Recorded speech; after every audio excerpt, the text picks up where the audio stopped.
ఇది ఏదో ఈ మధ్య కాలంలో జరిగింది అనేది కాదు అధ్యక్ష. రాజశేఖర రెడ్డి గారు ఉన్నప్పుడే ప్రారంభమైంది. రాజశేఖర రెడ్డి గారు ఉన్నప్పుడు అధ్యక్ష ఇది 7 కొండలు కాదు 2 కొండలని ఉత్తర్వులు ఇచ్చాడు.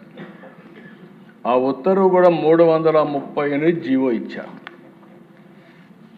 ఆ జీవో ఇచ్చినప్పుడు మేమందరం కూడా గట్టిగా ఫైట్ చేశాం, అసెంబ్లీలో ఫైట్ చేశాం.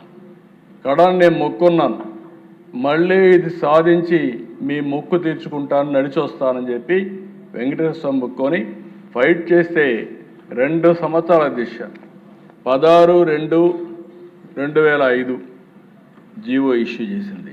ఎవరు ఇష్యూ చేశారు అధ్యక్ష? శామ్యూల్ అధ్యక్ష ఆ రోజు ప్రిన్సిపల్ సెక్రటరీ పంచాయతీరాజ్. నేను ఎందుకు మళ్ళా ఈ మాట మాట్లాడుతున్నామంటే ఒక్కొక్కసారి డెలిబరేట్గా ఏ విధంగా చేస్తారనేది ఎగ్జాంపుల్ ఇది. శామ్యూల్ ఇది క్రిస్టియన్, తప్పులేదు. కానీ బ్రిటిష్ వాళ్ళు కూడా తలపెట్టరటువంటి ఆలోచనకు నాంది పలికిన వ్యక్తులు వీళ్ళు. వాళ్ళ కమిట్మెంట్ ఉండొచ్చు, కానీ ఎప్పుడు కూడా మనం అందరం మాట్లాడితే దిశ 7 కొండలవాడ వెంకటరమణ గోవిందా గోవిందా, ఇది స్లోగన్. 7 కొండలు ఆయన విన్నది మనందరి యొక్క మనోగతమే కాదు, అందరం కూడా అదే స్లోగన్ కింద వెళ్ళాం. అలాంటిది 2 కొండలు అని చెప్పి ఇచ్చి 2 ఏళ్ళు దేశం అంతా ఆందోళన జరిగితే మళ్ళా రివైజ్ చేసి ఇచ్చారు.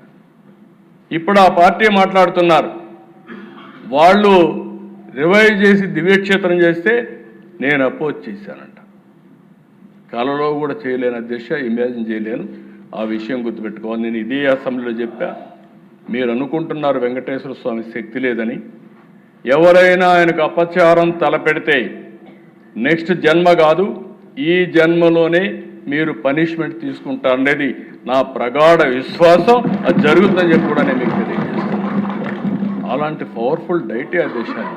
కలియుగ వెంకటేశ్వర స్వామి, కలియుగ దేవుడు, అలాంటి దేవుడికి అపచారం చేయడం కరెక్ట్ కాదని చెప్పి కూడా నేను మీకు తెలియజేస్తున్నా.